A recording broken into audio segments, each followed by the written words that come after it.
Hi friends, ఇండస్ట్రీలో cinema రైటర్గా అవ్వాలనుకునే వాళ్ళ మీద ఒక అనాలిసిస్ ఇది ఒక గైడ్లా ఉపయోగపడుతుందని ఇందులో చెప్తున్నాను. Industry writer analysis. Only writer ఉంటారు.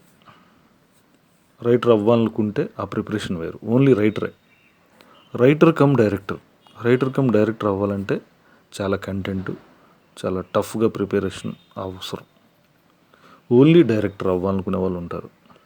డైరెక్టర్ మాత్రమే అవ్వాలనుకుంటే దానికి వెళ్ళే దారే వేరు.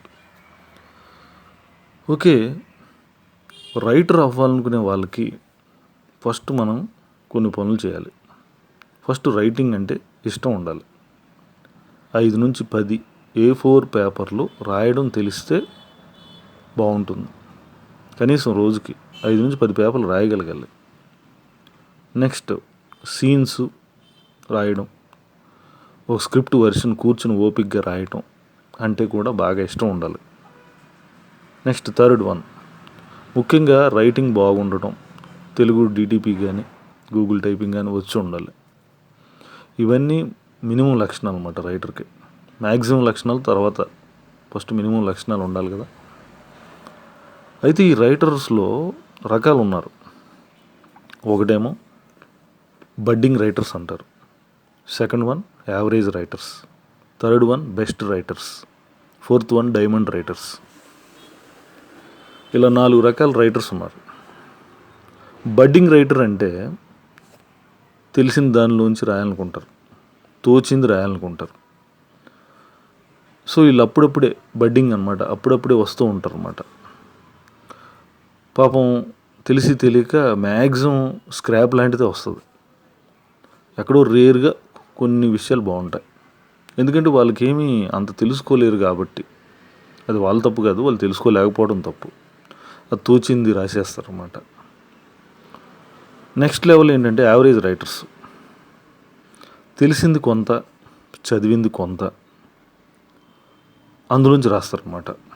వీళ్ళ కథలు ఓకేలా అనిపిస్తాయి, వీళ్ళు యావరేజ్ రైటర్స్ అవుతారు. Next step best writers. ఎక్కువగా చదివి, ఎక్కువగా చూసి, అనాలిసిస్ చేసి, ఎక్కువ అవగాహనతో రాస్తారు. ఇవి చాలా బెస్ట్ అనిపిస్తాయి. రాసింది కూడా బెస్ట్గా రాస్తారు కూడా. వీళ్ళు 3 నెలల నుంచి 6 నెలలు కథ మీద కష్టపడుతూ ఉంటారు, మంచిగా రాసుకుంటారు. Best writers. ఇంకా డైమండ్ రైటర్స్. వీళ్ళు చాలా టైం తీసుకుంటారు. ఏదైనా గొప్పగా రాయాలని మాత్రమే చూస్తారు. నిరంతరం తపన, జ్వాల, ఏది పడితే అది రాయరు. బాగా ఆలోచించి రాస్తారు. కొత్త కథలు రావాలని తపిస్తారు. ఇలాగా budding writers, average writers, best writers, diamond writers. మనం ఏ కేటగిరీలోకి ఉండాలి, ఏ కేటగిరీలోకి వెళ్ళాలి, ఎక్కడ ఉన్నాం అనేది మనం ఎప్పుడూ సెల్ఫ్ చెక్గా అవసరం. ఎందుకంటే ఇండస్ట్రీలో సంవత్సరాలు దొర్లిపోతూ ఉంటాయి. మనం బడ్డింగ్ రైటర్గానే ఉంటే అలాగే ఉంటుంది జీవితం. యావరేజ్ రైటర్ అయ్యామా, బెస్ట్ రైటర్ అవుతున్నామా, డైమండ్ రైటర్ అవుతున్నామా అన్నది మన కృషి మీద ఆధారపడి ఉంటుంది. నెక్స్ట్ ఓన్లీ రైటర్ అవ్వాలనుకునే వాళ్ళ గురించి ఈ అనాలిసిస్ చూడండి. సినిమా రైటర్ అంటే చాలా రైటర్స్ ఉన్నారు. సినిమా రైటర్స్ రకాలు చూడండి. స్టోరీ లైన్ రైటర్స్ అంటే వీళ్ళు సినిమా లైన్ ఇస్తారు. సెకండ్ స్టోరీ రైటర్, వీళ్ళు కథలు ఇస్తారు. థర్డ్ వన్ సీన్స్ రైటర్, వీళ్ళు సీన్లు చెప్తారు, డిస్కషన్కి వస్తారు, ఐడియాలు త్రో చేస్తారు, స్క్రిప్ట్ డెవలప్మెంట్లో ఉంటారు. Next fourth one dialogue writers, స్క్రిప్ట్కి డైలాగ్ వెర్షన్ రాసిస్తారు.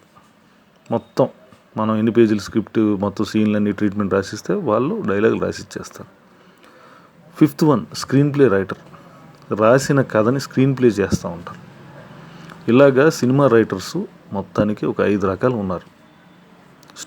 స్టోరీ లైన్ ఇచ్చేవాళ్ళు, story line writer, story writer, scenes writer, dialogue writer, screen play writer. ఇన్ని కేటగిరీలో రైటర్స్ ఉన్నారు. అయితే మనం ఏ రైటర్ అవుదాం అనుకుంటున్నాం అది మనకు తెలియాలి. అన్నీ చేస్తానంటే ఎంత నాలెడ్జ్ ఉండాలి అనేది ఆలోచించాలి. నిజాయితీగా నేను ఈ రైటర్ని అవుతానని ఇందులోనే స్కిల్ పెంచుకోవాలి, లేదా నేను రైటర్ని కాను డైరెక్టర్ని అవుతానని నిర్ణయించుకుని జర్నీ చేయడం వేరు. ఇందులో క్లారిటీగా ఉండాలి. ఎందుకంటే ఇండస్ట్రీలోకి వస్తే టైం వేస్ట్ బాగా అవుతుంది. ఎందుకు క్లారిటీ లేక డైలమా, డౌట్స్, మనం ఏమిటి, ఏం కావాలనుకున్నాం, టార్గెట్ అండ్ ఫోకస్ ఏమిటి, నెక్స్ట్ అలా అవ్వాలంటే నేనేం చేయాలి అనేది ముఖ్యం. ఫర్ ఎగ్జాంపుల్ మీకు స్టోరీ లైన్ రైటర్స్ ఉన్నారు. వాళ్ళు స్టోరీ లైన్ చెప్తారు. దీన్ రాజు గారు ఒకప్పుడు నేను విన్నాను, ప్రేమించుకుందాం రా లైన్ ఇచ్చారని. అదే శ్రీనివాస్ గారు అని ఒక ఆయన పెద్ద ఆయన ఉన్నారు, జగదేవ్ వీరుడు అతిరో సుందరికి అది ఇచ్చారు, లైన్ ఇచ్చారని. వీళ్ళు స్టోరీ లైన్లు ఇస్తారు. నెక్స్ట్ స్టోరీ రైటర్స్ మీకు తెలుసు, విజేంద్ర ప్రసాద్ గారు కావచ్చు, కొరటాల శివ గారు కావచ్చు, సత్యానంద్ గారు కావచ్చు, పోసాని కృష్ణమురళి గారు కావచ్చు, జంధ్యాల గారు, విష్ణుమూర్తి గారు, ఇలాగ వీళ్ళు స్టోరీలు ఇచ్చేస్తారు. నెక్స్ట్ సీన్స్ రైటర్స్ చాలామంది ఉంటారు, చాలామంది సీన్లు చెప్తూ ఉంటారు ఇండస్ట్రీలో. నెక్స్ట్ డైలాగ్ రైటర్స్, ఒకప్పుడు గణేష్ పాత్ర గారు, ఈ మధ్యన మనకి సీతం వాకిట్లు సిరిమల చెట్టు కూడా రాశారు. గణేష్ పాత్ర గారు డైలాగ్ రైటర్. మనకు తెలుసు త్రివిక్రమ్ గారు ఎన్నో సినిమాలకు రాశారు. పెద్దవారు 333 సినిమాలు రాసిన వాళ్ళు మనకి పరుచూరు బ్రదర్స్ ఉన్నారు, మరుదూరు రాజా గారు ఉన్నారు, సాయి మాధవ్ బుర్రా గారు ఉన్నారు, చింతపల్లి రమణ గారు ఉన్నారు, గంగూత్రి విశ్వనాథ్ గారు, కోన వెంకట్ గారు, గమ్యం, గంధం నాగరాజు గారు, ఇలాగ డైలాగ్ రైటర్స్ మనకి ఎంతోమంది గొప్ప వాళ్ళు ఉన్నారు. Next screen play writers, Kona Venkat గారు కానీ, గోపిమోహన్ గారు, రమేష్ రెడ్డి గారు, వాసు వర్మ గారు, స్క్రీన్ ప్లే హరి, ఇలా స్క్రీన్ ప్లే రైటర్స్ కూడా మనకి చాలామంది ఉన్నారు. ఇలా ఏ కేటగిరీలోకి వెళ్ళాలో మనకు తెలియాలి, ఎందులో స్పెషలైజేషన్ ఉందో మనకు తెలియాలి. ఇది మనకు రాదు, మనకు కుదరదు అంటే డైరెక్టర్ లాగా మారాలి. కథ స్క్రిప్ట్ వేరొకరిది అయినా పర్లేదు, డైరెక్షన్ చేసుకోవడం అదొక పద్ధతి.